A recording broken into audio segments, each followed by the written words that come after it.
Hello, Not Amused here back again. Gonna be finishing up some more Sector V missions for number 2 and Blossom here. Fantastic work. Nothing too exciting going on with these missions so much. Just basic fetch quest, you know, and then go and defeat these monsters, kind of. You'll see that I mistakenly accepted the nano mission from number 2 first, and I wanted to do Blossom first. But then it appears that Buttercup isn't the first nano. I knew I could count on that by any time. So you don't get the very useful scavenge ability as early as you would expect it to. Basically, the scavenge ability allows you to acquire more fusion matter from monsters and from missions when you have the nano out, and it's a passive ability. You can have the skill enhanced even further by feeding the nano a gumball prior to, you know, completing any mission or defeating any monsters. And gumballs usually last like a few minutes for each nano. I don't know if it goes down faster depending on if it's a passive ability or an active ability. But yeah, so hey, it's number 2. in the early days of FusionFall, when you're I think when you reach like level, I want to say like 25-ish through level 36, there are not as many missions, or there were not as many missions, you know, as there are later in the game cycle, aka right now, or even in FusionFall Retribution, which I previously called Redemption for in previous videos, and I apologize for.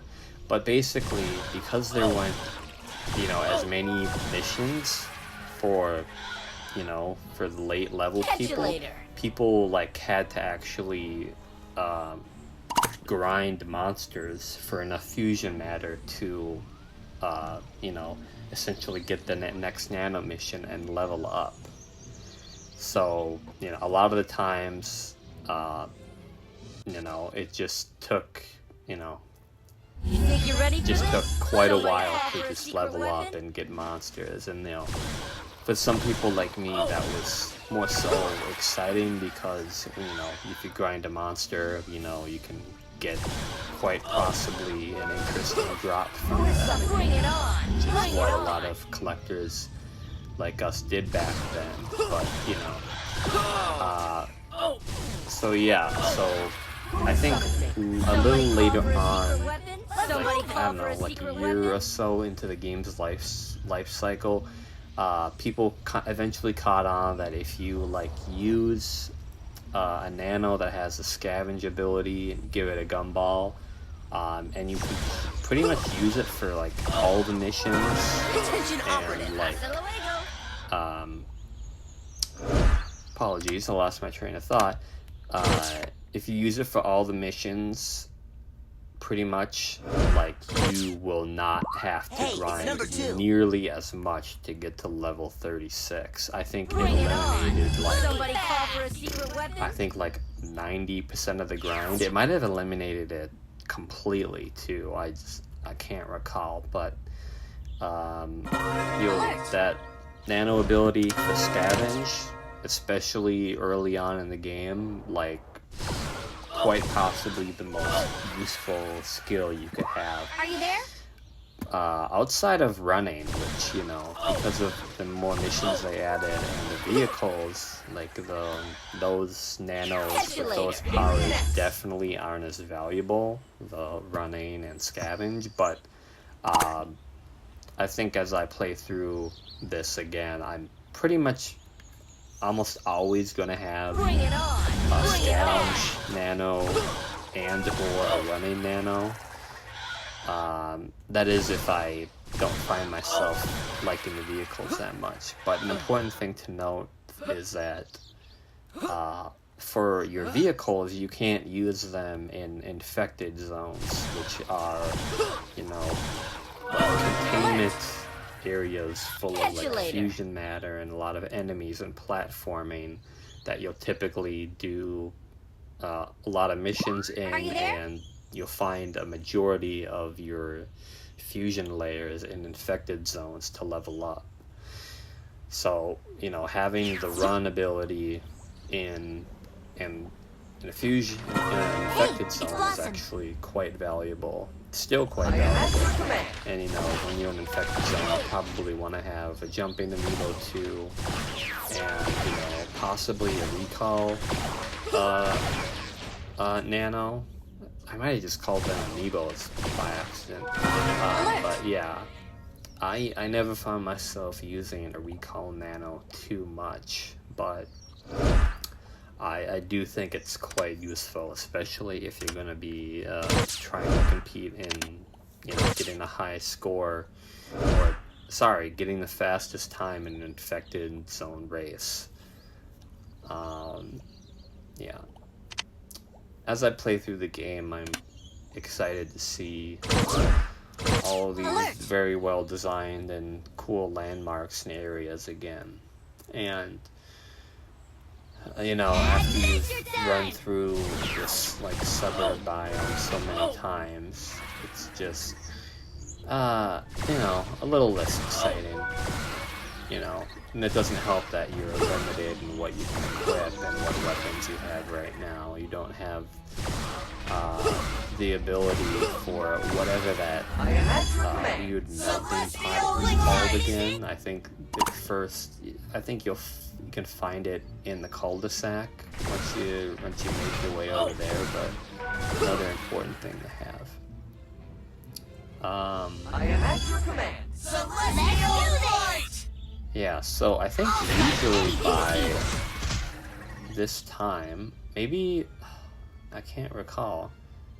I can't recall what nanos you get in the future compared to the past. Was it just the ones you would expect to get first here? Was it the Buttercup and like number 2 in the future? I feel like I definitely recall running around in the future a lot with the number 2 nano ability out, just because you just didn't have vehicles and walking all the way and from one side of the map to the other. Kind of a daunting and time-consuming task a lot of the time. It was, you know, probably my least favorite part of the game, but Hey, it's Blossom. you know, you have the music that makes up for it. Like I said in the last video, like a lot of the design elements, Think you're ready for this? like, you know, Somebody call younger for a secret kids, weapon? like a children's Please, come in. MMO, is actually quite fantastic. And I think the same pretty much goes for the music, but the thing is, I'm not too familiar with like how much music this incorporates from like the television shows, like what like original compositions there are, or like just grabbing little chords and different melodies from each theme of the show, or from different tracks from the show. I'm not too familiar if it did a lot of that. I want to say this game did not do a lot of that.